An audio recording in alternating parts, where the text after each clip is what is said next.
Heavy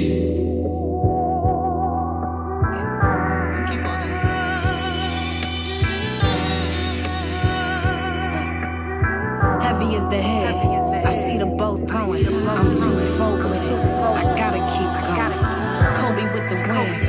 You niggas just Ginobili. You win and only cousin me. Let's keep the ball rolling. No disrespect, Slim. Where is your check, Slim? Welcome back to another episode of the You Weren't There podcast. I am your host, @Mia Was Here, and we got a great show for you today. To my right, we have a legendary, and I do mean legendary, DMV producer, Judah on the beat. And to my left, we got a legend in the making, man. My boy, y'all know him, y'all seen him before. We got Tyrellington, aka the Uptown Sound. Gentlemen, I want you to give your introductions, give me your social media, and we're gonna get right into it. Judah, let's go. Peace. Happy to be here. My IG is Judah Used to Make Beats. I'm from here, Northeast, Benning Road, Clay Street, all over. You from here, you live everywhere. So Suitland, Capitol Heights, Northeast. Producing, studio owner, 24 years.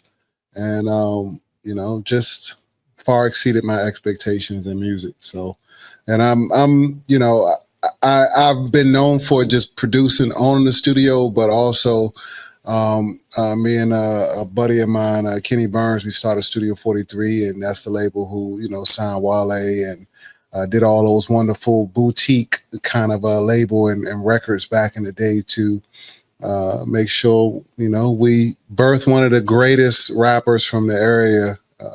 So it's that's kind of my lineage here, Amen. You know we're gonna get into that today. Of course. Ty, you've been here before, but give me your background, man. How can I even follow that up? My name is Tyrellington, the Uptown Sound on socials. Been producing for about 14 years now, maybe 14, 15 years. Comfortably a decade off the porch producing. Like, this is what I do. You feel me? Like, so I looked at just.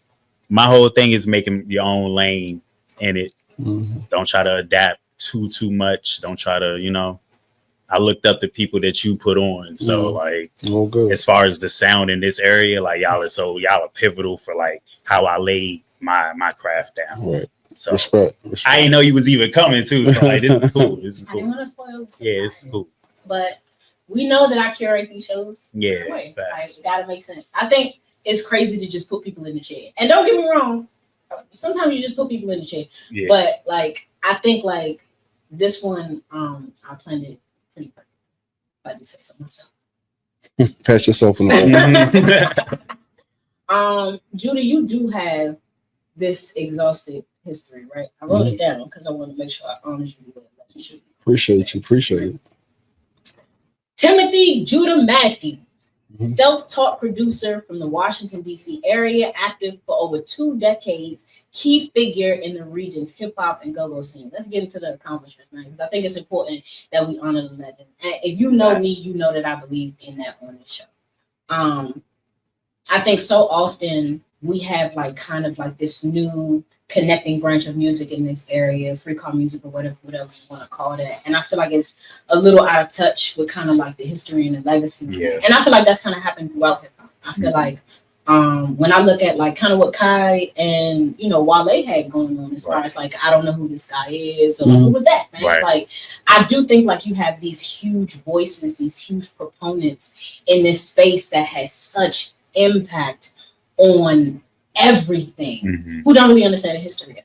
And I think for me, that's something that that makes me sad, honestly. Same. Yeah. I think it's important to know your history no matter like what arena that you're in, right? If you are an NBA player and don't know who like Dr. J or Jordan were, like to me that's crazy. If you're an NFL player and you don't know who like Emmitt Smith, Barry Sanders. Barry Sanders were, his name's crazy. Right, you know what I mean? Right. Like, so I think like it's important to know your history. Not necessarily because you have to like idol worship it in any way, but I think like so much of your history informs like the best way to like kind of move things forward, and also like really what paved the way for you, right? The pioneers of a thing are important in terms of how you continue to build on the structure. Yep. And so I just want to make sure we give, this amazing brother his flowers, man. So mentored and coached notable regional and national artists, including Wale, Tabby Bonet, Stat Quo, and Raheem Devon, helping to elevate their careers. Founded for the DMV only, a platform championing local music talent while nurturing the community's creative ecosystem. Early innovator who picked up a drum machine in his youth, setting the foundation for his unique production style and long-term sustainability in the music industry. Wow. Awesome. I just think Thank it's you. important, man, like to really know like who the guys were. Yeah. You know what I'm saying? Facts. Like, I think like when you look at like rappers now, right? They forget like the Nellies and the the Eminems, like these guys who paved the way for everything that you're doing right now. I tell people often, nobody ever like agrees with me, but I tell people often like LL, one of my favorite rappers all time. You do not, I don't care what y'all niggas say. Yeah. You don't have Drake if you don't have LL. You don't have So either. men, ladies, man, and storyteller, one of the first. I need love. You don't have these Drake records if you don't have men like me. Right. And he went to acting. Not to mention he went into acting. He had a whole show. You don't like have these people he like did everything. I mean, like successful film, television. First of all, it's hard to move from film into television. You know that. Yeah. It's very difficult to do. Yeah. Like we did so successfully several times. I just feel like not knowing your history. And he's a fire rapper. Like he's not even like a bad rapper. Like I could listen. Like I don't want to sit here and rap like a whole LL joint for y'all, but just know that I could if I wanted to. Okay, right. I could give you both parts of doing it right now. Right. I really could. That's all. I'm not going to do that because it'd be weird. But I'm just saying, I could if I chose to, like because I know my history and I know that you don't have a Drake if you don't have an LL. That's real. He made you light skinned niggas popular. I'm gonna be honest with you. I can't relate to that. It's something I got tank. So none of that. I feel disrespected by you. But what I'm saying is, I'm not light skinned today.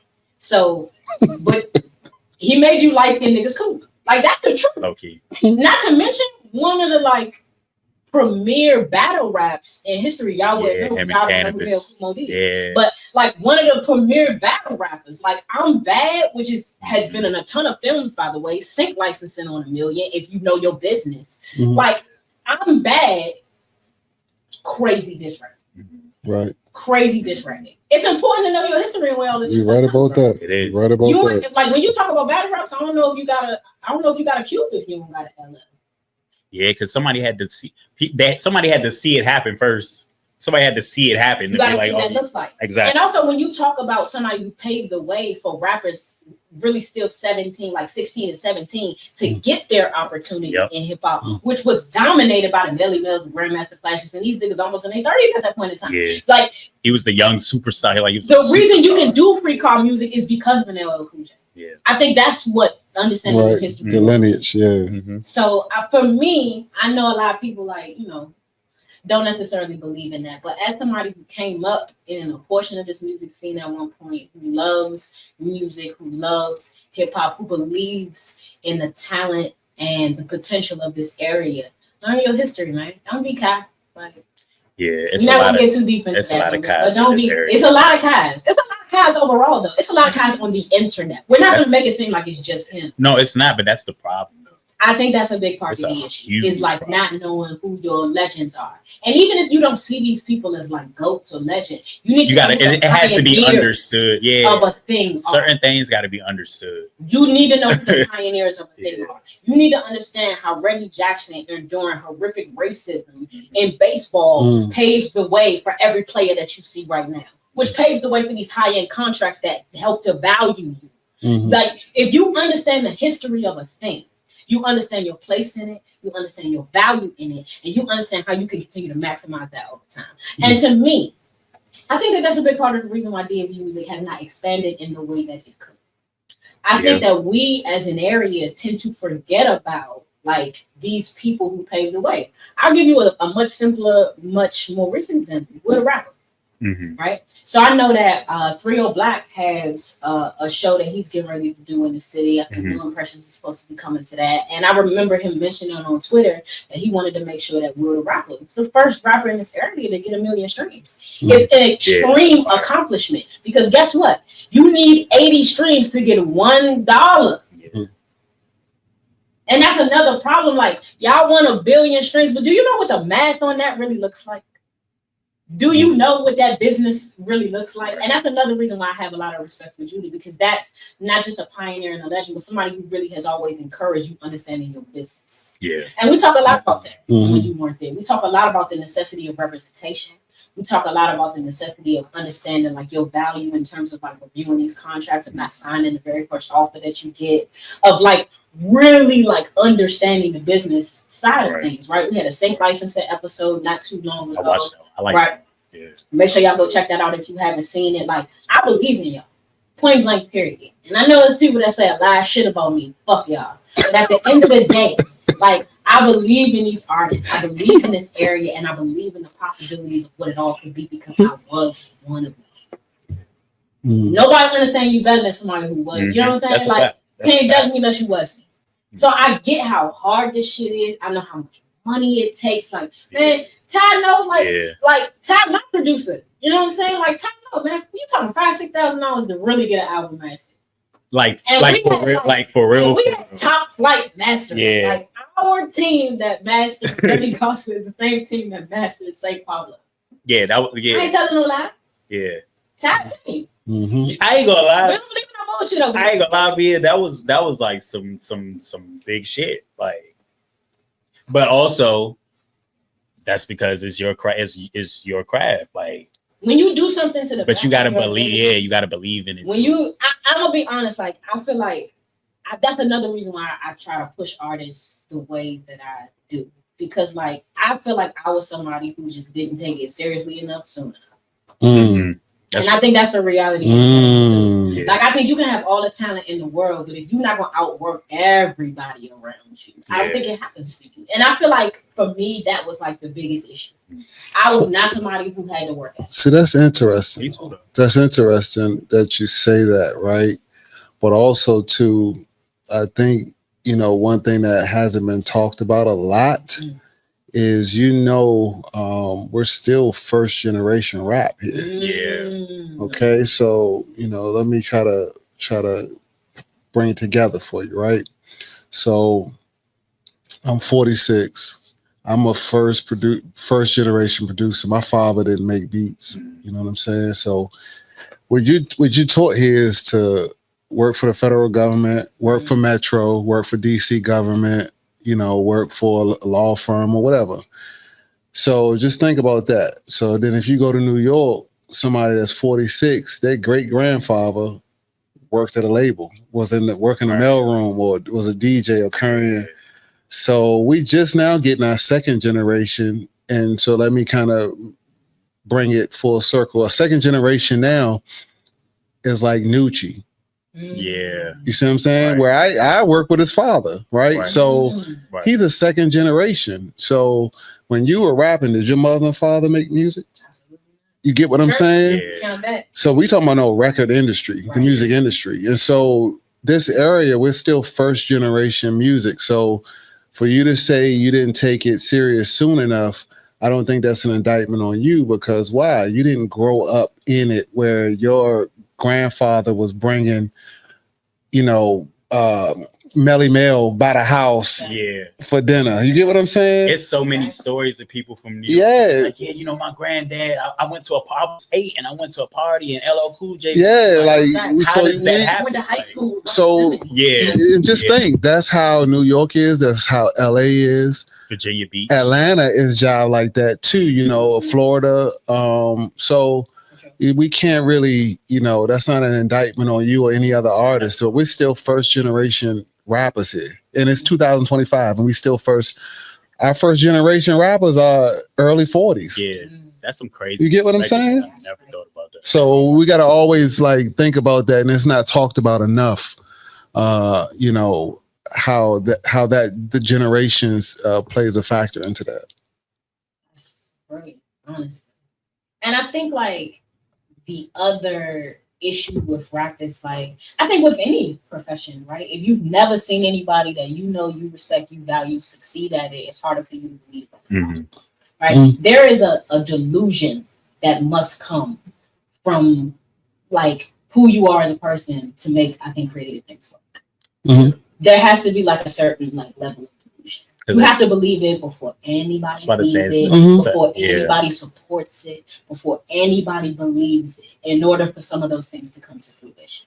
And I think like if you first generation the way that we are, it's a little harder to do. Yeah, of course. There's no set example. There's no baseline. There's no baseline. That's a brilliant kind of perspective. And that's one of the things that don't get talked about enough. And you know, we also don't talk about the put on factor, which is just something that I kind of developed because in my theory is because you know, a lot of artists, the artists that are successful, you know, they don't, you know, get the records produced by producers from the area. They don't record it in the area. They don't get it mixed and mastered in the area.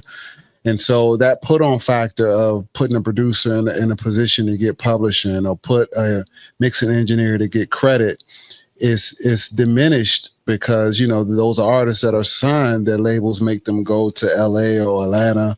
And so there's a put on factor that happens. And if you look at, that's a prime example, you look at Rick Ross or you look at Houston when they had their run, they was recording a lot of their stuff in Houston. Rick Ross was recording a lot of his stuff in Miami. He had Cool and Dre, the Runners, you know, Street Runner. He was putting those people in the area in put on positions to get deals. And so it's the put on factor, right?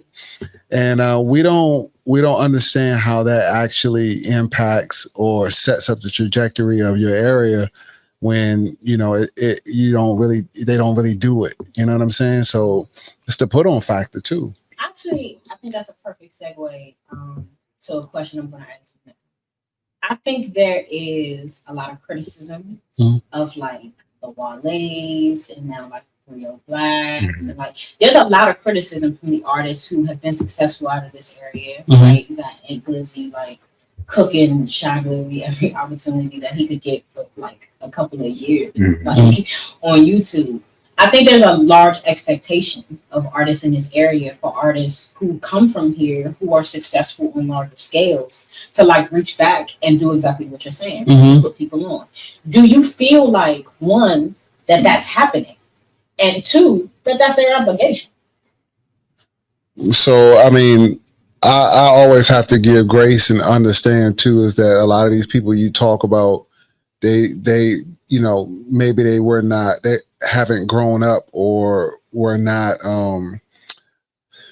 developed to think a certain way. But I always thought, you know, when I was coming up as, you know, I need to cultivate and encourage and put people in from my area in a position because I know how hard it is to come from here. Why wouldn't I do that? Right.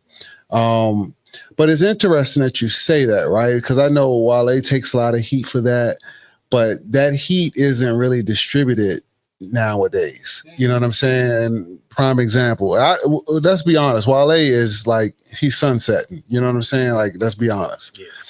He's looked at as an old person, right? Old in rap. Clearly. And so he's sunsetting, but they don't give that same kind of heat to Rico Nasty. They don't get that same kind of heat to Corday or they don't get that same type of heat to Ari Lennox.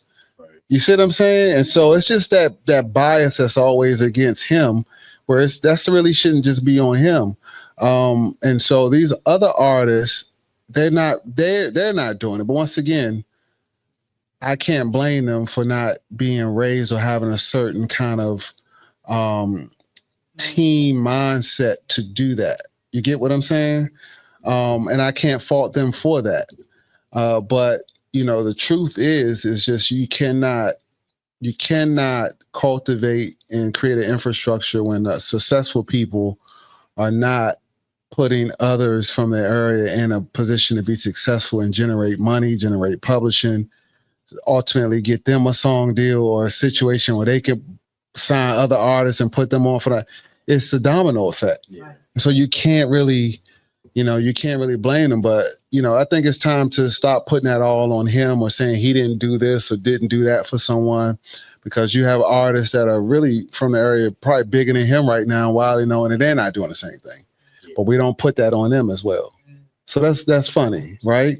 So let's spread it around. You know what I mean? Now, I 100% agree with that. First of all, I don't think I'm gonna be honest, I don't think that's his sole obligation. And I think because I've worked so closely with Ty, I've seen some of the artists that he's given opportunity. Yeah. So I think it's some of it comes down to a matter of how do you view opportunity? What do you do define as putting on? And how much of that should they be doing? How consistently? For how long? Right. I think that you could give niggas the world, and if you only do that for a year, right? Or if you only do it for 5 years, or if you only do it with these sections of people, right? People people you're connected to, or people that you've had the opportunity to kind of rub shoulders with, for lots of different reasons, then you might feel left out of that regardless. Right? So I think that there's a deeper conversation to be had concerning that. I think also there's been this attempt to create infrastructure, right? And I think when I look at kind of the new wave of local artistry here, I say this all the time: nature. That is my brother. I love what he is doing in this city, and I feel like somebody who is a Baltimore transplant who genuinely, with kindness and organically, is trying to create an infrastructure here based on talent with an understanding of how the business of it all. Yeah. But I do think infrastructure in this area has been years in the making, right? So if we know 15 years in the making, 20 years in the making, you're not gonna get put on. At least maybe not in the way that you see fit, right? As an artist or as a creative or as a collective. Superstar. If that has not happened in the last 15 and 20 years, then what are the next steps in order to be able to create an infrastructure? So it's weird, right? Because I'm a business guy. I got a degree in business. I did the corporate thing, senior executive stuff and all that. And so it's in 2025, I don't really even think saying this area needs the infrastructure. That's not even a relevant point anymore. You want to know why? Because the infrastructure is right here. Yeah. You get what I'm saying? The infrastructure is on your phone, right? And so the infrastructure 15 years ago was a real thing, but in 2020, you don't need the infrastructure. You have all these different things. You have these different situations technology-wise. We don't need no brick and mortar infrastructure anymore. It's all technology. So, but once again, you're hearing this from someone who is, my view as some people say OG, some people say this and that. My view is much different. I understand what these youngins are doing. I understand what they're going through. I understand their mindset, and I understand kind of the old mindset, how that needs to change and should change, but also why it's the way it is, right? So infrastructure I think it's a funny thing to say in 2025, because our infrastructure is our cell phone, as AI. I think it's like a mindset. Internet. It's a mindset. Yeah. I think infrastructure now looks like more of a mindset. How you always say working beside instead. You know what I mean? That's more so I can open my phone and I remember you told me to come to your studio 6 years ago. Really? Yeah. Wow. Yeah, I remember that. And I didn't come because I was like, man, I'm not ready for that. I remember that. But something like that is that's the infrastructure. It's but that's happening though. Right. It's happening. And so, not to cut you off, but it's happening. And what I realized too, as I work with different artists and talk to different artists and invite artists to the studio, is it's happening. It's just happening amongst their tribe. Yeah. Yep. And you can't fault them for finding their tribe and only working with their tribe. And so I think that's where, the mindset coming to play is like, it's happening. It's just happening in their own circle, in their tribe.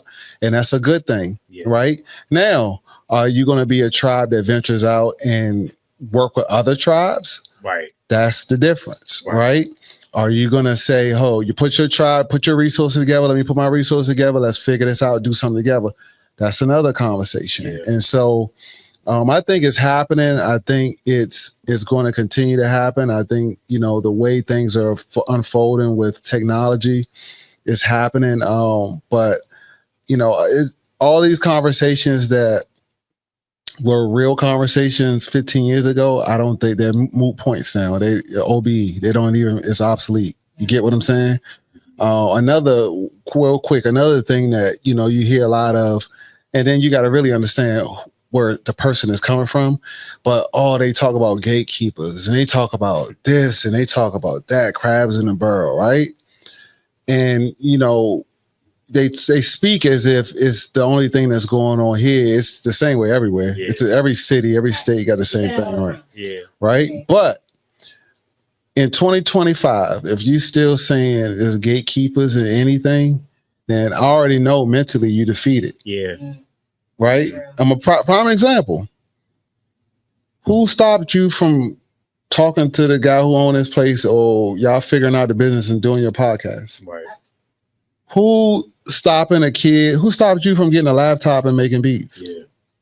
Who stopped anybody from using a cell phone, recording stuff and uploading it to YouTube?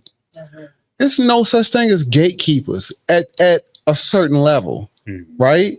So it's the mentality that, I'm trying to encourage and change when we talk about music, business, being from this area. I'm trying to change the mindset because I've seen it. I've been in corporate places. I've had plenty of conversations with different people from all walks of life, and they don't have the mental roadblocks or hurdles that we have. Yeah. And a lot of it's in our community. You know what I'm saying? So, there's a lot of things that I think are not even, we shouldn't, really have those conversations because we're more successful now in music than we've ever been. That's true. That's real. I like that perspective, like full circle, because the gatekeeping thing goes perfectly with we're still first generation. Because at one point the gatekeeper conversation was a real thing. But then you get to a point, like for me, I definitely believed in that. But then you get to a certain point and it goes with the mentality like, I actually don't even need to, like, even if it's a real thing, right? I don't even need to experience it. I can find my tribe, which I did. You know what I mean? I can find my tribe and who I want to create with and go do it over there. Like, and it works. So like, it's all real time figuring it out because of the first generation. I'm gonna take that. Like, I never thought about it's maturity. Like it's maturity. I really agree with the both of you. Right? So I think on the one hand, I do think they're gatekeepers there. Do I think that they're relevant? Right. But I think that they exist. Yeah. Right. Like, maybe like the Yeti exists. We don't know. Like there are people that say they've seen them and there are people that haven't. You can't tell the people that say they've seen them. That's not real. Right. Yeah. But I think ultimately, my perspective on it is very simple, right? I agree with you in that it's no longer a relevant concept, but for a different reason than you said. I do actually think that brick and mortar is important. So I respectfully disagree with you there. And this is why, right? 10 fans make you 10 bands. So I think like at the point at which you find your tribe, right? At the point at which you decide to combine collective efforts, right? The reality is that like I work in tech, right? There is like a technical component to the level of success that you can reach online. Right. There are random outliers that occur within like that given system. Yeah. But there is a controlling component behind it, and money is a driving factor in that. So I think where brick and mortar comes into play and becomes important is that if you find your tribe and you're not able to tap into the technological component of it, what you can tap into is the real brick and mortar of that situation in order to not only build your tribe, but to build like the economic stability of that tribe. So if you're able to walk across to connect with other artists in a tangible brick and mortar sort of way, that even if we can't tap into the algorithm to be able to move 1 million streams, which is not relevant in my opinion, even if you can't tap into the algorithm to get 100 million views on TikTok, what you can do is connect with the artists in your city, right? And this is where gatekeeping becomes irrelevant. You can connect with the artists in your city, and all of y'all sell 50 tickets to this venue.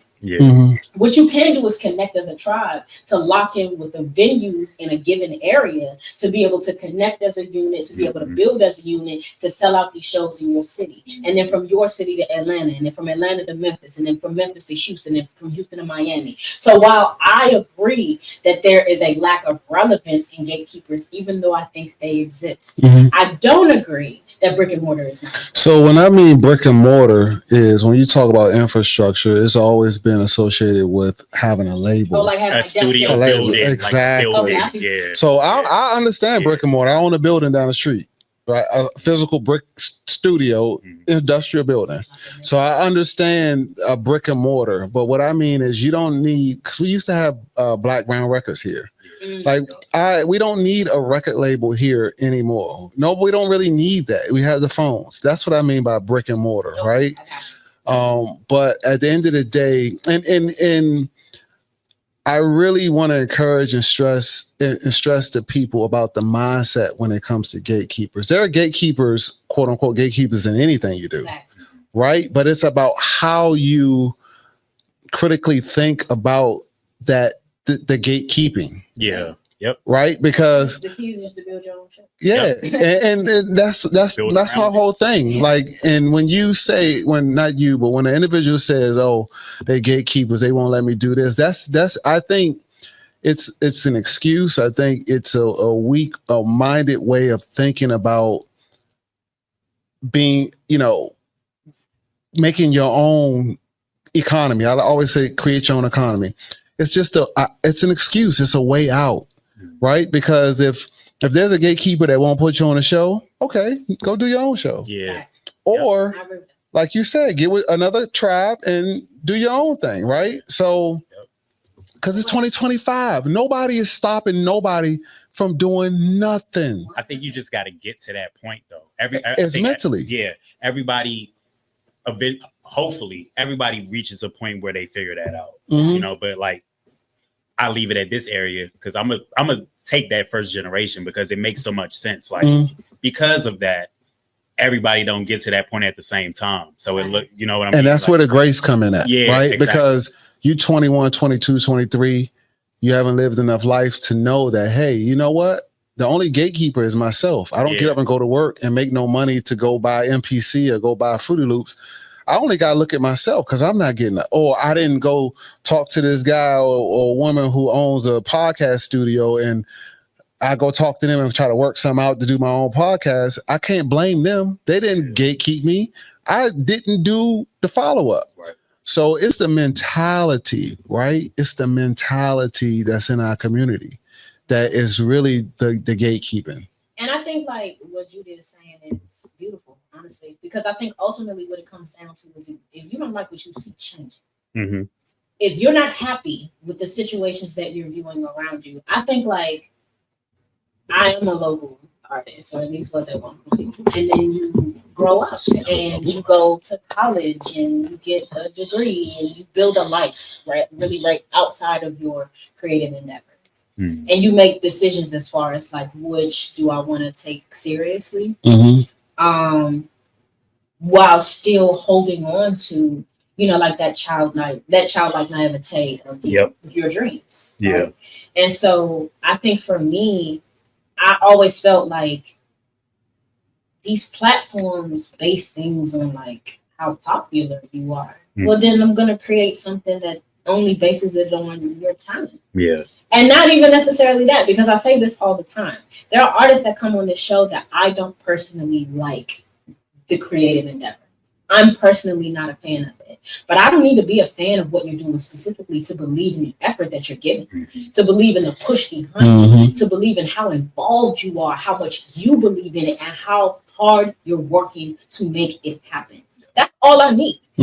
For me to be interested in your story, for me to be interested in your conversation, and for me to want to talk to you. Mhm. I didn't see what I thought was necessary for the newer artists in this area. So I'm trying to provide that. Mhm. That's all you can do.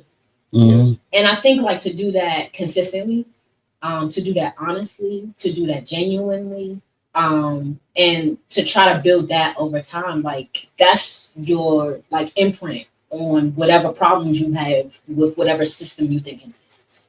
I agree. You You're said the not key gonna go behind it and be better. Like I don't see the point in bullshit. the key word is consistency. Yep. You know what I'm saying? Like that has been, you know, my motto for 24 years is just being consistent with opening my studio every day, making something every day, talking to somebody every day, introducing somebody to somebody every day, like consistency. And, you know, once again, I think that's a generational thing too, you know what I mean? Because, you know, coming up, I started making beats in what, 96, 95, really 92, I think.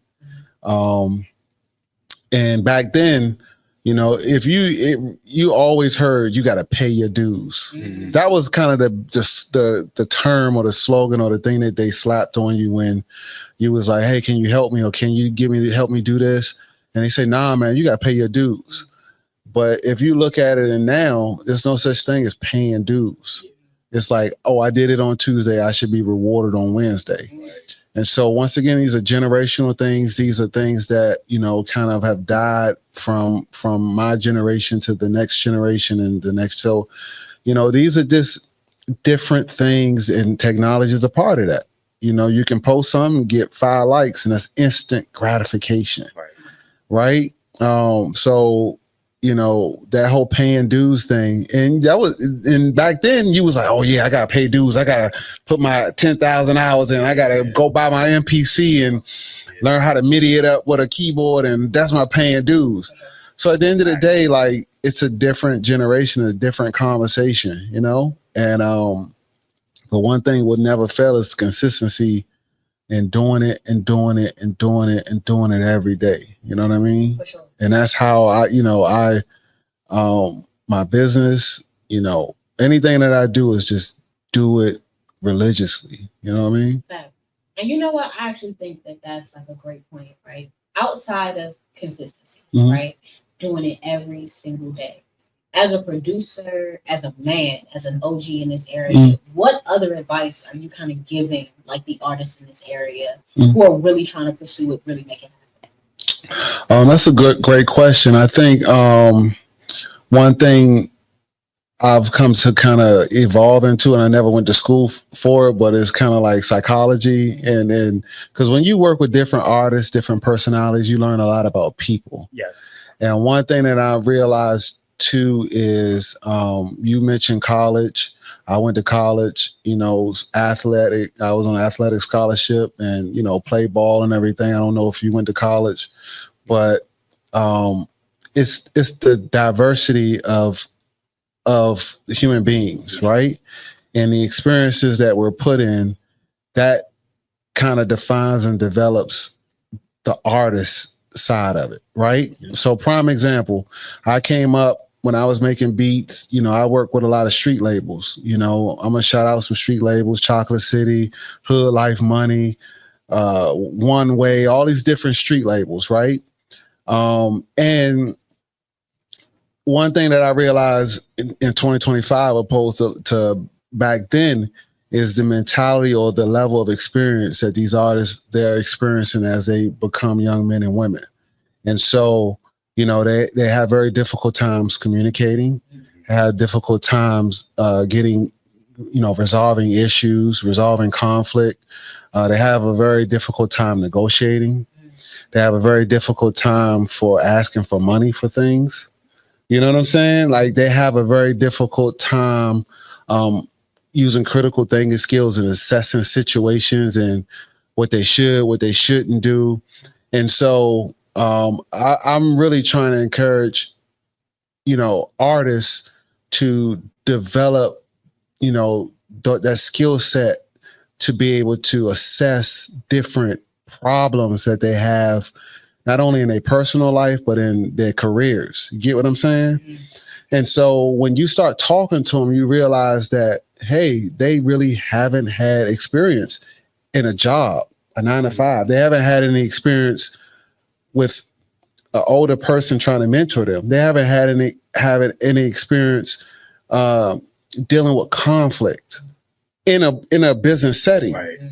So how can we fault these youngins when they haven't had experience and their only solution is to fight, to shoot, to argue, or to quit, right? And so, one thing I'm just trying to encourage is them to, use their critical thinking skills to do some type of assessment and analysis and how to, compartmentalize different things that they're experiencing and feeling. And I think that's been a huge part of my role lately, outside of recording and making records, is to have them look from things from a cerebral standpoint and say, hey, you don't have to get mad when somebody don't do a feature for you, or you don't have to get mad when, you spent money on this and it didn't work out. You just got to adjust a little bit. You got to pivot, right? And take the positive and the negative and see how you don't repeat the negative and multiply the positive. So that's kind of what I'm trying to, help out, nowadays, is not only create, but also, hey, let's talk about this. Let's figure this out, so. For sure. Super important. And I think when we look at because we were talking about this at the beginning of the show, we make sure we get y'all that B-roll. There's such a huge difference in terms of not just the talent level, right? Of I think the artists that we kind of enjoy from the 2000s moving into now. But when I look at it from a producer and artist standpoint, there's a very big difference in terms of the collaborative nature of music, right? When I look at some of my favorite albums, right? Never Say Never is one of the tops on my list. And when I look at that relationship between Rodney Jerkins, Darkchild, and Brandy, right? Or when think back a little further, Nas and Premier, right? Or Snoop and Dre, or even Usher and JD, right? I think that there's a collaborative nature to music that I'm not sure exists. Yeah. And I think the key in that is when I look at an artist like Coco Jones, who we were talking about earlier, who I think has an extreme and maybe an anomaly level version of talent. I really think what's holding her back is the music. And I think it's that these relationships between a producer and an artist are less common than maybe we've ever seen before. Yeah. Right. I think when I look back at some of the greatest collaborative albums of our time, a lot of it had to do with having a consistent working relationship with your producer, and that person really knowing you, and that person really understanding you, and kind of being a part of what's going on in your real life to be able to help create this massive thing. When you look at and I'm gonna start with Ty on this one. Okay. When you look at kind of the relationship that you have as a producer to some of the artists that you're working with right now, versus some of the music that we grew up listening to, what are you seeing as a music producer kind of working in this space every single day currently, as far as the relationship between artists and producers? You gotta almost kind of fight for a relationship to even happen as a producer, honestly, because 9 times out of 10 you get somebody just asking for something that they heard that they like, that's popular, or something type beat, and it's easy. So for me, I think I look at it this way: rather than them going on YouTube and ripping a tight beat off, in their mind, they are trying to do some sort of relationship by reaching out to an actual producer saying, hey, can you make something like this? Pet peeve of mine, just creatively. But I think for them, it's well, I could have just got this beat off the internet and not speak to nobody, but I know you're a producer, so I'm gonna hit you up. The reason why I say you got to fight for the relationship aspect, I'll see that nowadays. This is me present day talking like this. I'll see this and do more. I'll say more. You know what I mean? Yeah, I could make this, but you got any other ideas? Do you have any ideas of what you would want to rap on, what you would want to sing on? Because I can make that happen too. I can do this. I can give you this, but your communication is increasing. Yeah, and I've realized like you have to do that as a producer if you want to make it worthwhile. You know what I mean? Because I could easily just take your money too, but that's not really fulfilling. You know what I mean? Like just from a creative standpoint, and I now that's kind of all I really move on. Like the creative aspect has to make sense and it has to be good. I have to like it. I have to like what's going on. I really have a tribe. Like when I say I took that, like I really consistently only work with 6 artists. And it's like we build a thing that works. The sound isn't just one sound, but it makes sense. It's like I joke with my girlfriend, it's a multiverse. Like there's a lot of multiverse in this area right now as far as like music. But it's true, you know what I mean? Like and like sometimes we mesh in it and it's a thing, but if it's somebody else, you got to fight for that relationship. Anybody in my tribe that I work with, they understand, like they already know, like, hey, I'm gonna throw this at the wall, or I'm gonna give you a list of like, I was listening to Donny Hathaway today, bro. Like, just throw that on, like, see if you can find something. You know what I mean? Like, and it just works better like that. Like how we even locked in. He was like, listen, lay the canvas because I know that's how I like to create. Even from we didn't work before that, but it's like. From Wayne, like that's how I like to create. Let me lay the canvas. I believe in your artistry enough that we're gonna make something happen. I don't want to micromanage. Some artists you gotta micromanage. I would rather not though. You know what I mean? Like it just works for me that way. And also, like as an artist, I believe that like producers are their own artists. Yeah, their own creative. But a lot of artists don't respect. A lot of artists don't see it that way. Just like how some producers don't see the engineer as a pivotal part of something too. If they don't, I'm not an engineer. I'm self-teaching right now. Just like I'm a self-taught producer as well. But it's like I'm self-teaching engineering now, and I have friends that went to school for it. And it's like, man, like I know why you went to school for it. Like I completely respect what you do. Like I would never like.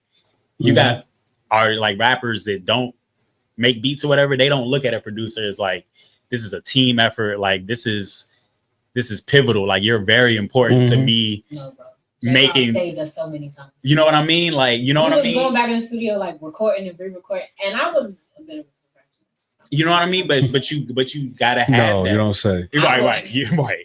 I record this shit 8 times. And that's like. But think about you talk about the albums where an artist locks in with a producer. Think about all those horror stories that they have that they look back on now. It's like, man, like Dre told me to say the enunciate the T in it 50 times, but on that 50th time, like look at how it came out. For me, like, but you also got to trust your producer. You have to respect that the producer is a artist that's going to produce you. Like, let me produce you. Let the creatives be creative. Please. It needs your producer, your engineering staff and team. The engineer gonna hit a reverse on something and it's gonna come out and sound amazing. You never would have thought to do it. The way the artist heard it is not the way the producer heard it, which is not the way the engineer heard it, which is not the way it occurs in the mix and master. Like, all of these things are different components in the creative process. And I think like for me, I was someone who like really hated performing. I was pretty good at it, but that was never my thing. The studio is my thing. That's my favorite part. And I think that's because I love to see a plane coming. Right, yeah. It's like some mad scientist stuff for you. Yeah. I love it when a plane comes in. Like, because there are these different components. The way I'm hearing it as like the rapper or the singer or harmonist or whatever on a record is not the way that Ty is hearing it as the producer. That's not the way that Jacob Rob is hearing it as the engineer. And that's not what any of us are hearing in the mix and master. Right. So like I'm open to just like kind of letting creatives be creative and letting people like do what they do and not pretending that I understand these other people's jobs. Yeah. I think that was something that I never was on. So that's interesting, right? Because we had this conversation, I think, day before yesterday, and I don't really blame the artists for not doing. I blame the producers for that. Okay. Because the artists, they don't really see the value in that, right? And then the producer, the way the production game has kind of evolved, where it makes it difficult to do that. Right. So prime example, artist came in and he's doing his album. And I said, okay, well, give me the beats for the album. So, you know, I said, you email it? He said, no, I text it to you. So he texted me all the beats to the album, and they all YouTube links. So you told me, so yeah, you know, his whole album is he's ripping beats off YouTube, right? So at the end of the day, like I really blame the producers for that, because a lot of producers don't want to go to the studio. They want to stay in their house or their room. You know, they don't want to, you know, they don't really want to invest the sweat equity in sitting with someone for a month or 2 weeks or 3 weeks. And so I blame producers. Like, you know, we should be the ones to say, hey, let's just lock in for a month and let's figure this out. Yeah. You know, I blame producers. I don't blame artists because they're artists. You know what I'm saying? They're going to want to write, create, do what a producer is going to, you know, set up the time, figure it out, get the right bass player, get the right environment going. Yeah. So I really blame the producers for not really encouraging and cultivating that kind of production situation. You know what I mean? Yeah. That being the case, right? We'll start with Ty, and then I want your answer for sure.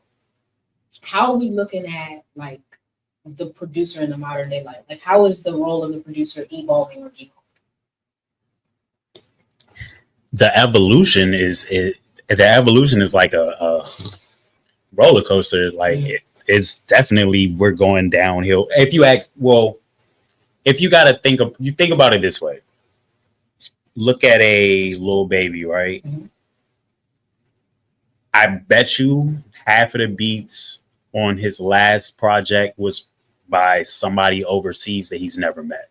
Mm-hmm. And that's like a whole thing that I didn't know that I had to discover. Like these kids from like Germany and like just, they really love hip hop. Cool. But they're like eating though. And there's like a lot of soulless just sound that's being created and being shipped over, or not even being shipped over. Now you got kids, that's the template on YouTube now, because that's the popular sound. So they're learning on YouTube from somebody that didn't, you know what I mean? They like don't even feel what they're making, because they're sitting. I can pull up a video now. Understanding your history. Yeah, exactly. And I'm glad you made that point. I can pull up a video of somebody on YouTube making beats, and like they're just sitting there. The music is being made. They're just sitting there, like just making it. Filling blocks, putting in blocks. Tetris. Yeah, you know what I mean? Yeah. And it's like, for somebody like me, like I'm 34. So it's like, I understand that I'm like of a dying age as far as like just wanting to respect the craft, like a rapidly dying age at that. But it's like, yo, that hurts to just watch somebody like you're making beats. You're not even like nodding your head. Like you don't even feel what you're making. But that's what they send that in a pack, and some label is picking that up and they got to check. You know what I mean? Like, so for me, it's devolved. I don't see an evolution. The only thing I can grasp is like, I'm seeing a lot more reverence for the artist linking with a sole producer and making projects. I see like the younger generation starting to understand that, like, oh, that's fire. That is like, they have a cohesive sound because he didn't go just get a bunch of YouTube beats and just, you know what I mean? Like, he really sat and they had a conversation about life. You know what I mean? When we made that out, and I'm gonna just be talking about producers. We made that album and we sat the first session. I never forget it. Like, we sat for at least an hour and just talked like about life. Really, like one of my really good friends. Yeah, making that album. And it was like, man, like we had so much in common, not in common, so many experiences in common. It was like the perspectives from like a woman and a man, but like they were the same stories almost. It was like, it was important to do that. And the music was already, like, on my end, the music was kind of already made halfway. Like, I went in and made, you know, more beats after that. But even with that in mind, though, like now we really got into like the crux of the project, because I know who you are now. I can go home and like get into it. You know what I mean? And it's not really a lot of that. When it happens, it's a thing. Back to the anomaly thing. Like I said it jokingly, but like it's a thing so much now when it happens because it's so rare now. When at one point, yeah, confessions is confessions because of JD? Yeah, mainly JD, because the producer's the heartbeat of that. Like you gotta, you know what I mean? Like so. And I think this is why I disagree with you when you say that producers or production people. Because of because I think that like the music that I still right? Because that music is still happening.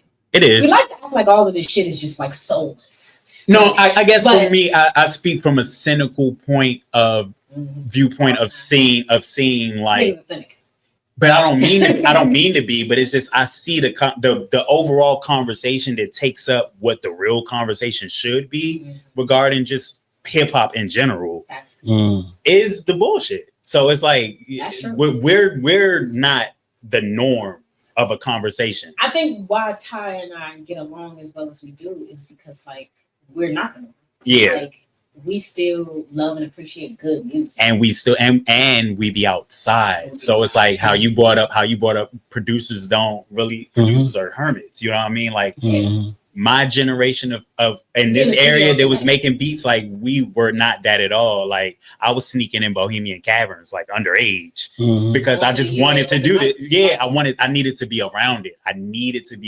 And I knew it was happening in my city. So why not? I'm gonna be out here. And it's like there was a lot of us that was like that. No, for sure. So but there's also a lot of producers that will just be in a bat cave. Like, you know what I mean? This is why I always say I have so much respect for nature, right? I think it's easy to create an open mic. We've always had them in this area. Yep. And I think when we had Marbish Young on here or Young E-Class, when we had Frank May on here, like what Frank was talking about, who is not from this area, right? He's from like St. Mary's County. It's like his understanding of like hip hop, how to grow it, how to participate in it was because of him coming out here. Yeah. And so I think like we really like came up in such an incredible time, man. And I really feel like, you know, we talk a lot about gatekeepers, but I think like there was a point in time when that hurt us so badly because there was a point in time where like we felt like we was right. We felt like everybody was right. Yeah. And when we were like really all on the same page. Yep. Like when it was Bird and then We'll Rap for Food, which I think like kind of rolled over into Made in DMV. Yeah. Like Beasto and Kingpin Slim, like Fast the Big Fella. Like we was outside. We was outside seeing all of that. It was Pure Lounge. It was great. And A was like, you know, sponsoring those. Like there was a time period where like to me, like local music was music. Same. And I think like we were kids, you know, like really like falling in love with this art and like our passion and also like finding out who we were. Yeah. You know what I mean? I'm like, I'm not no kid no more. And I think like some of your youthful passion does like change as you get older. Yeah. Now you got mortgages and businesses and like it does like change some of those things. Yeah. But I think like that might be why that gatekeeper conversation hurt me for so long, and then certainly I think still impacts so many now. Yeah. So we've done shows about that. It's because like we were so in love with it, and there was a point in time where it was like everybody was like one clicking on the same record, and then it wasn't. And then it yeah. Like, so let's take it a step further, because before that time, there was another time before that time, right? And this was the era, like the 2000s, late 99s, 2000s. So there were labels here that was throwing their own shows. There were, I'm gonna give you a couple spots called the spot called the Spot on Larchmont and Marlboro Pike. Okay. There were a lot of shows there. Elements Entertainment, which was on Suitland Road. Aqua, before the go-go bands took that over. You know what I'm saying? Yeah, I was like, I don't even know if it was 95, but like, y'all remember Nonchalant? You know? Yeah, like there was a movement, and even before that, like late 80s, early 90s. You talk about U Street, like U Street back then, you know? So it's always been around. It's always been there. Once again, it's been different tribes, but those brothers and sisters from back then, they didn't make excuses. They do their own show. They pressed up their CDs. They sold them out their car. They put them in Willie's. They put them in Sam Goody. Like these labels, this guy named Niall Newman, he used to stand outside of Willie's and Sam Goody's every day selling his CD. You get what I'm saying? Yeah. Every day.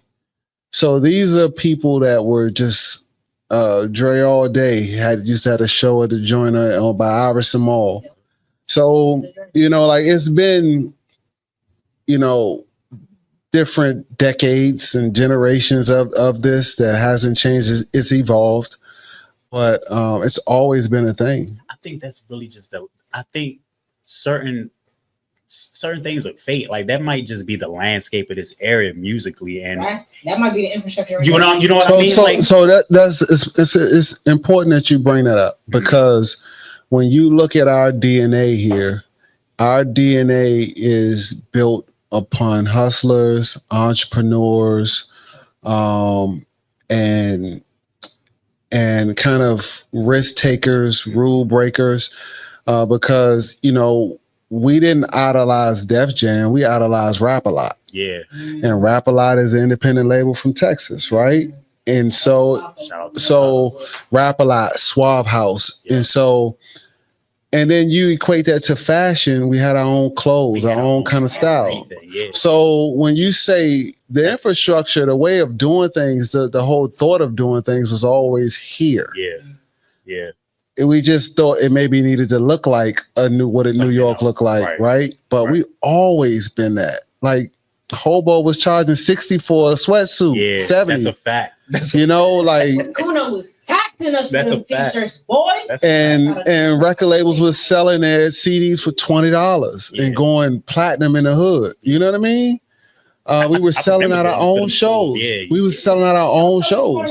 Yeah. So, and that's why, like, hearing this, like, that's why I said that. Like, you know what? Like, it's kind of always been like that. It's always been. We never looked out. I never really looked to New York. There was a Dipset era where I feel like everybody around here was like rocking with Dipset, but we didn't look. I never looked at that like I want to be from New York. Like it was really understood. Like if you from DC, you from somewhere special, because we really don't have to be like. And even if we know we started like New Balance and Nike bullshit. We've always done this. Let me say this for the record, okay? Because I'm this. Jim Jones. Going on the ground. Jim Jones. I'm so fucking sick of this shit. Jim Jones capo. You niggas did not start New Balance or Nike boots. Are you kidding me? Jim Jones. Are you joking? The drug dealers, Rayful and them was outside in the New Balances while they were serving alcohol in them out in them New York streets. Stop playing with me. But that's why that happened. But you know that's why that happened though. Like somebody peeped it. Yeah. Even that has always been a constant with this area. Like somebody so influenced something. Look at this though. Tie this together.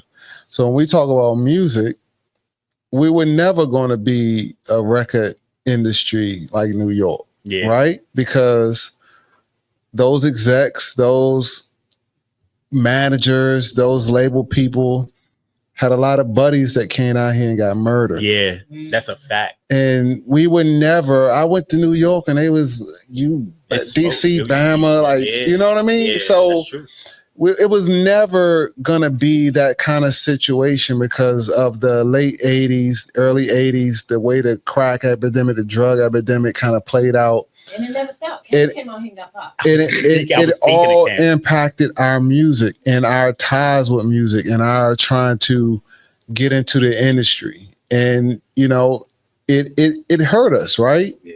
But once again, we don't really make that connection either because they were not going to give some young hustlers from DC a record label or a record deal.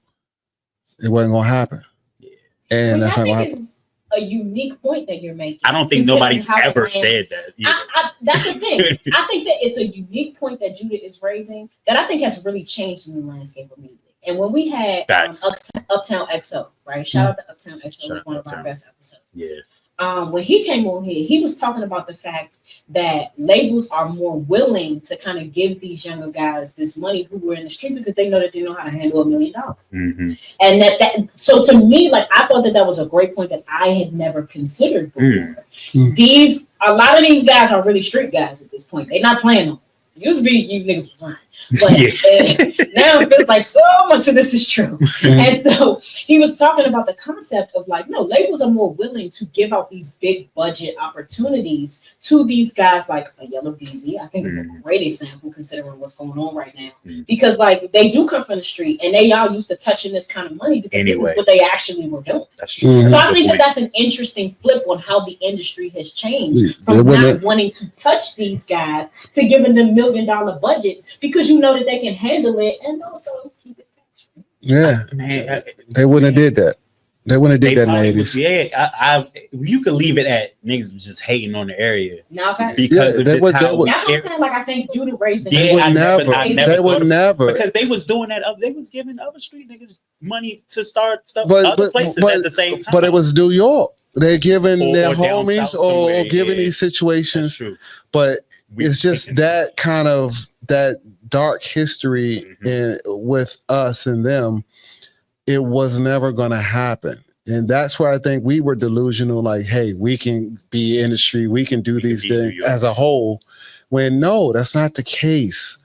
There were outliers where different individuals were getting situations, nonchalant, question mark asylum, Black Indian.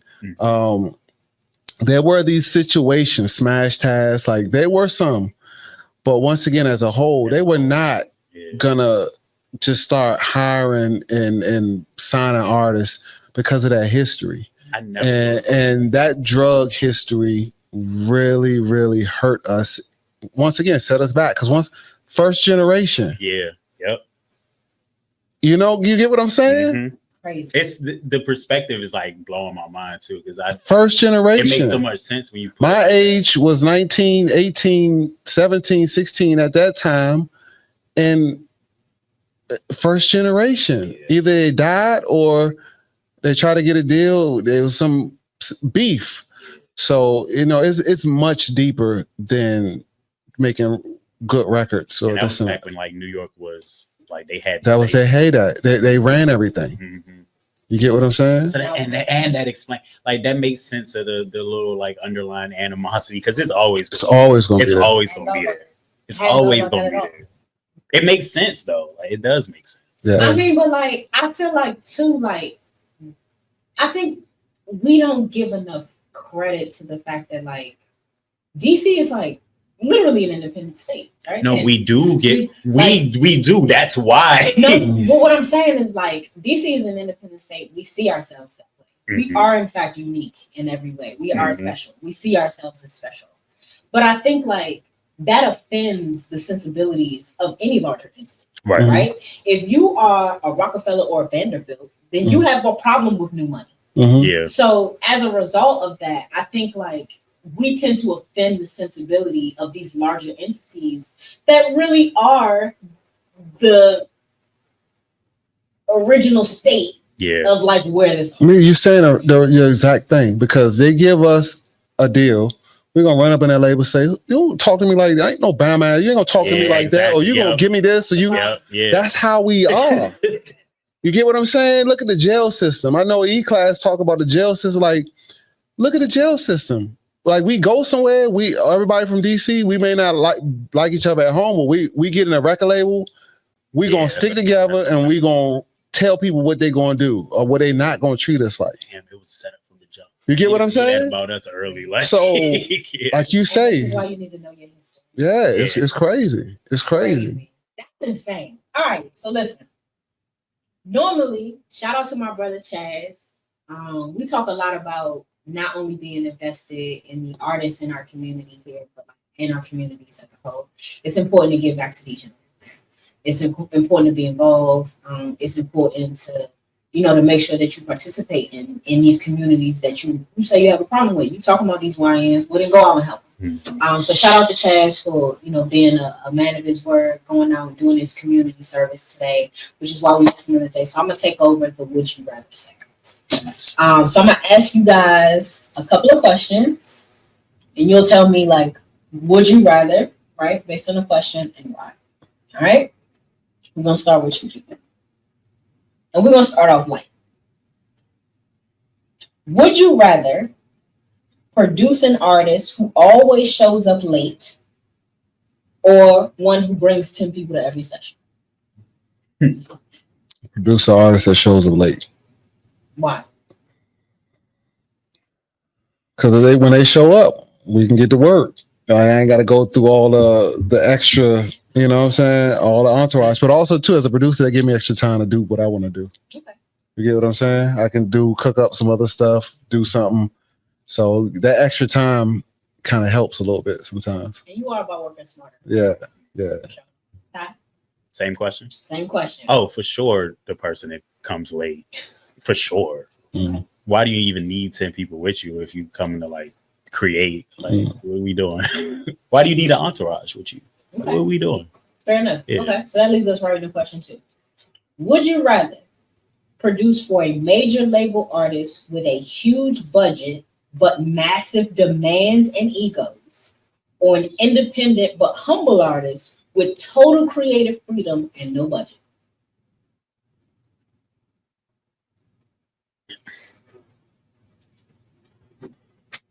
Come on. Like, Oh, I ain't no producer. like what I want to say, what I would love to say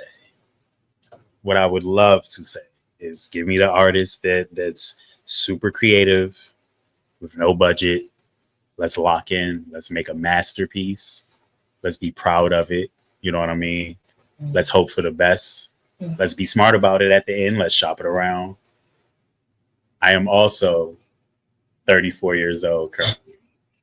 And I'm going to enter that studio with said artist that is a multi of whatever with that big budget. And I'm going to bring in that check. I'm going to still do my job and it's going to sound amazing. Like you have all the resources to make me sound like $1 million also. Mm-hmm. So this is a win-win. You know what I mean? But it's even a bigger win for me. I'm coming to this situation not on your level and I'm walking out at a much better level than I walked in. You know what I mean? So I would pick that all day long. Whatever pet peeves that I have creatively, that's going to get thrown aside. Massive budget, got it. Yeah. I made my chicken off independent artists. So I'm going with the independent artists all day. I'm mad. Look at you. Listen, man. This nigga Drake. Listen. I can't. And there He got all this shit about Drake. I set it up. I set it up perfectly. There is a story behind that. There's a story behind that I think is going to be important for your audience though too. There's a story behind that. Okay. You want me to tell you the story? Yeah. Of course. All right. So look, 2003, 2004, I'm going to New York twice a week, driving up there. I go meet with an A&R, John Monopoly at Jive Records. John Monopoly, I'm playing them beats. He you know, eating, smoking, all types of stuff while I'm playing them beats. He say, cut that off. I'm gonna put this on. Boom, boom, boom. This is an artist we got signed named Dirtbag. Okay, yeah, and he's produced by my producer. He's an A&R job, mind you. He's produced by my producer Kanye West. Yeah, I knew he was going to say. So right, I'm listening, and then that's when the light bulb came off, and my whole life changed. Because I realized that the people that's working in the labels, why would they give me a check? They got their own people. When he got his own producer, where he controls the budget. He has a producer signed to him where he can cut that producer a check and get 25% of the check that he just cut him. That's when my life changed. And then that's when we found Wale, 2006, 2007. Because I came home from that trip, I was pissed, and I was like, you know what? I'm gonna find my own artist. I got all this talent in my area, my backyard. I'm gonna find my own artist. And that changed, that single trip changed my mind because I drove up there. He was late, drove 4 hours, tolls, this and that, listened to my beats for 5 minutes, then put on his artist and played for the rest of the meeting. And that feeling that I had from that meeting, and I said, I sent this to John too later. As I said, you made me a millionaire from that meeting. Because I left that meeting like, I'm not doing this shit no more. I'm gonna go find my artists, blow my own artists up, sell our own records. And that's how I became wealthy from that one meeting because of how he played the situation. So that's why I go straight for the independence. I like to change my answer. Man. Nope, too late. You already said it. Okay. You know what's crazy? You know what's crazy though? Like I gave the answer I gave, but that's actually how I do operate though. Like I work like that is how I operate. Right. I'm very surprised because that's literally your life. It's a balance. No, it's my life, but like that's why I set it up that way because like if we're just gonna if that's a one-time opportunity, I'm taking that opportunity. You feel me? Like I'm gonna take that. If I had it my way though, yeah, for sure. Like I'm gonna lock in with people that want to create. That's how I would rather create. That's why I make the albums I make. You know what I mean? Like we got to get to it. Fair enough. Next question. Would you rather get full credit but no royalties on a #1 chart Billboard hit, or no public credit at all but full royalties on a song?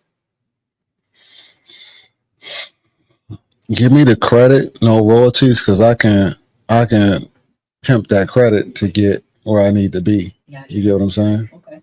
Not that, yeah. Same. Sure? Yeah. Okay. The credit is. I would say that. The credit can become. So let's be honest though. Let's be honest. That credit in 2000, early 2000, mid 2000s, I would say that. Now in 2025. Credit don't really mean nothing now because don't nobody really care who producing what. Don't nobody really care. If you don't know what to do. That nobody really care about the credit. You gotta make people care about you though. That's how when we talk about how production and producers evolving, don't nobody really care about who producing what now. So what's the credit? That hurts. So back then, you know, when you had Jay-Z saying you just blaze or you had a stamp on a record back then, the credit was different. But now it don't even care. Exactly. It don't even matter. Remember that though? Like it don't matter no more now. The credit don't matter. It should always matter though. It should. It should always matter. It should. People should all. You know what I hate? I hate, and it's such a common thing that people say. Like they'll hear a song, be like, "Yo, did you hear so and so sample whatever?" And in my mind, I'm like, they didn't sample that. They didn't make that beat. Like, but like you didn't even like you totally missed the fact that there's a producer involved that made the you know what I mean? Like, so you're right. Credit don't mean nothing. You're right. It just sucks. It's like credit don't mean nothing. Know to go see who made that beat. Credit means like absolutely so nothing now. You know the rapper didn't make that beat unless they telling you they make beats. The cynicism here. Nah, it's real. It's real though. Why, right? I am an R&B girly. I don't really want to be. I know I'm a thug on this show, but in real life, I got a man at home. And let me tell you something. We believe in love over here. T. So, seriously speaking, right? I am somebody who still believes in like good music. Me too. Right? Me too. I know that. Right? We know that we was vibing before y'all started shit. Dropped it. I genuinely think that like when I look at like, and I was gonna say this before, but I kind of like lost my point, right? Because I had a beer and I'm a little. When I look at like a Coco Jones, right, who I think is like an anomaly in terms of her talent, I thought that album was not good. I thought that there were because of the music flashes of brilliance on that album because she's so extraordinarily talented. But I did not think that it was a good album. The packaging for the album wasn't good. Yeah. I think that she's so talented that the live shows have just become like the conversation. Right. Because she's extraordinary. Yeah. But I think what Coco Jones is missing is a producer. Yeah. I think that that's what a great producer, whether you know his name or not, does for your career. I think it takes a Coco Jones and turns her into a brand. I think like that is what great production does. And I think that that's the reason why she isn't all that she can be. And I think that is what you guys bring to the table. That I think a great producer who knows you, who understands you, and can create a package album for you to present to the world, I think it changes your life. So look at that. Babyface, Jimmy Jam, and Terry Lewis, right? These are all producers who just like it's in a perfect world, we will want that again. We would need that. but it's just the way the business evolved, the way producers have evolved. When you say devolved, the price for producers has decreased, and so it's a different time. EDM boys going. It's a different time, it's different. It's a different time. It's the value on music and the whole process, it has decreased. And that's a whole nother conversation about home studios, equipment. We can go all day on this stuff. Nah, Faz, we're gonna have to get you back on here, Judy. This ain't drink chance. We've been standing here all night. No, but for real, like I do want to like wrap it up only because I do want to get you back on here. Yeah, y'all get this on. You got this on camera. You can come back. I got you. All right. You heard it. You can't be lying here, grown man. He can't just be telling lies on TV. Listen, I really like. I don't care what these guys saying. All right, I don't care what they're saying. I believe in the producer. Kyle would tell you that because he's my producer. I believe in the producers as well. In the talent. I believe in the ability to change the entire scope of what you're hearing. It can't happen. I look at perfect example, Jimmy Jam and Terry Lewis. I'm so glad you said that. Right when I look at them producing Any Heartbreak, right? Bobby had left the group. Johnny was new. And they were so nervous about like how that was going to work. We're really, Ralph being the lead. They asked Johnny about that, and he was like, "No, like I don't have a problem like singing the background vocals. Like I just want to be a team player." And at that moment, they knew what the possibilities were. And I think like that's what a producer does for you: listens to you, understands the situation that they're in, and creates magic. And we psychologists. We're a friend. We're time manager, conversationalist. Like we're all the above. And I think that's where I didn't get to answer this, but I think that's where production, and if anybody listening want to be a producer and you want to know kind of how to set yourself apart, is you have to create an environment where you could do that. And I think that's where I kind of have evolved and lasted 24 years. I was saying this other day real quick, is to own a brick and mortar studio in this area for 24 years is difficult, because if you're doing bad business, you're either going to get robbed, shut down, you're going to be out of business, right? And so you really have to provide a safe space, a creative space, and add some value to, what you're doing. And so that's a part of why I've been around for this long. You know what I mean? And so it don't ever just end with music or begin and end with music. You really have to be a babysitter. Prime example, real quick. Girl coming in, I'm doing a project for her. During that session, she was struggling with some notes. We getting the notes right. And one of the things I like to do is, when you do good, I like to say, good job. She started crying. Wow. This is a grown woman. Wow. And I said, what's going on? Why are you crying? Bad day. She said, nobody ever told me good job. My own daddy never told me a good job.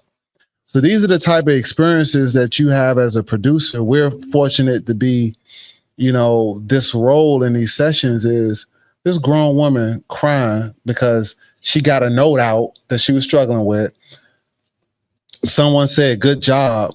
And that trauma it triggered trauma. You get what I'm saying? Or that emotional. That's what we have to deal with as producers. And some of us don't fully embrace it and say, hey, we need more of this in our community. And some of those producers who, are straight, don't have the awareness, say, I don't want to work with her again. Yeah. So that's a difference. But we gotta start working with each other, understanding these traumas and these things we're holding on to as people before we start trying to just hit a lick with an artist. You get what I'm saying? That's real. That's a great way to close it out. Judah, give us your info. We can get up out of here. Hey, Judah used to make beats on IG. I'm new to IG, so that's what I'm on right now. I ain't on X no more. I don't even know my Facebook. So, but IG, man, Judah used to make beats. The Uptown Sound one word spelled out normally on IG and on X as well. Follow me on IG though. X is a different thing. Wow. Is what you're trying to say. Just my inner thoughts on X. Follow me on IG for the beats and all the cool stuff. And thank you for having me on here, though. I appreciate you. Thank Great you for reaching out. Thank Great you for having me. Beyond thankful for you guys, for your feedback, for your honesty. And just like I said, man, sitting with a legend and a legend in the making. Man, kudos to you for doing this, Yeah. consistently doing it. Nobody stopped you from doing it. Yep. Just do it consistently. You get what I'm saying? Amen. And I am, of course, your host at Nia Was Here. Be sure to follow the podcast at You Weren't There Podcast on IG, TikTok, and X. If I get into a place of inner thoughts, I usually just make the page private. And just make sure you like, comment, and subscribe to the podcast on YouTube. We'll be taking a break next week for the 4th of July, but we will be back on the 12th with a Girl Talk episode. So Nice. It'll get interesting in here, man. It's about damn time, if I do say so myself.